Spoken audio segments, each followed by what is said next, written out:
He is the president of the Osteopathic Physicians and Surgeons of Oregon. He's the regional assistant dean at Pacific Northwest University. And he's actually author of 3 books, Steps to Superior Health and Love is the Answer. 3 Steps to Superior Health. And Health and Love is the Answer. And those are those in the back? Yeah. Okay, so you can see those in the back. They are for sale. Highly recommend them. And one thing about him is that he has been plant-based for over 20 years. So he not only intellectually knows this information, he lives it. He's experienced it practically, and that means a lot. So we had him here, it was over 2 years ago, and people really enjoyed it.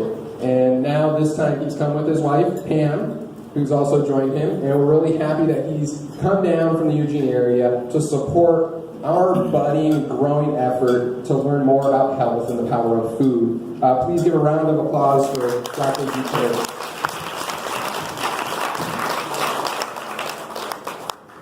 Thank you so much for having me. I'm really honored to be back and get this out of the way.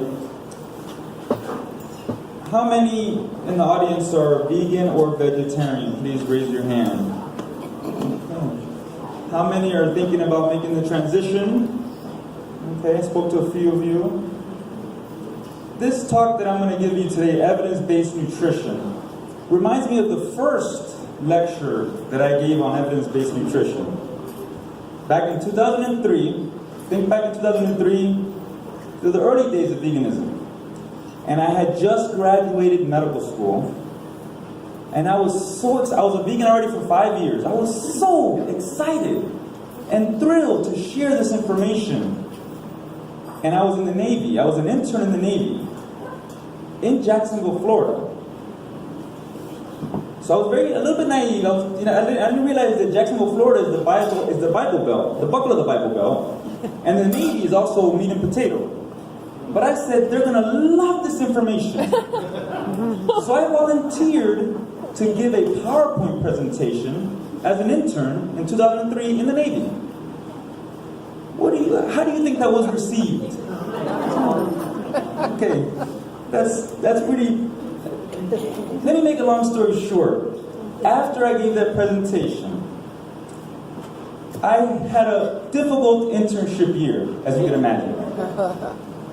And I'm going to share with you, I don't share with many people, but I actually had to repeat 1 month of my rotation as an intern. And the program director, and I had my grades, my board exams, everything was awesome. He said, I'm making you repeat this 1 month because of your penmanship. Now think about that, that's a little curious. A doctor's penmanship was the reason? But I did well in the Navy, did 4 years in the Navy. Fast forward to 2007, I was at Mayo Clinic. And at Mayo Clinic, I had the good fortune to do some original research.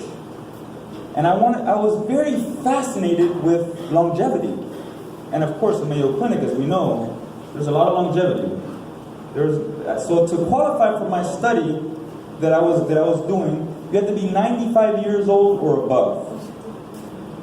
And I administered a validated food questionnaire because I wanted to see if their dietary choices made a difference in longevity. I wanted to see if there was an association. I'll never forget, I was a really burnt out resident. And one patient, to qualify, you had to be cognitively intact. You could not have early dementia. Because as you can imagine, if you have some memory problems, then you're not going to remember what you ate. So that's part of the study. And one patient failed the mini mental status exam, a fancy test to see if their memory's okay. And then the next one was a 101-year-old. And she had some oxygen on, and she was in a wheelchair. And I was thinking to myself, I'm a little bit burnt out. I'm thinking, here's another centenarian, probably not going to qualify for the study. And the first thing she says, as she wheels herself into the exam room, she's like, Doc, I like a good joke. You know, children like good jokes too.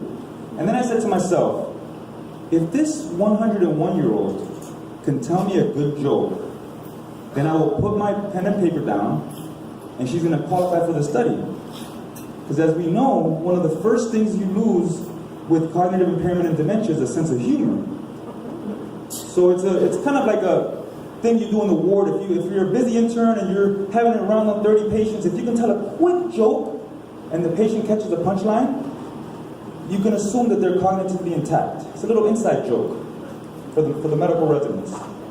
So this 101-year-old patient says, there was a 9-year-old boy coming to church on a Sunday morning, and he's walking up the steps, and on the front lawn, sees a big picture with flags all around the border, and there's some flowers all around the border, and there's some handsome men inside that picture. And at that moment, the minister comes and walks on the lawn and says, young boy, those are all the men who died in service. And the little boy says, the 9 o'clock service or 11 o'clock service?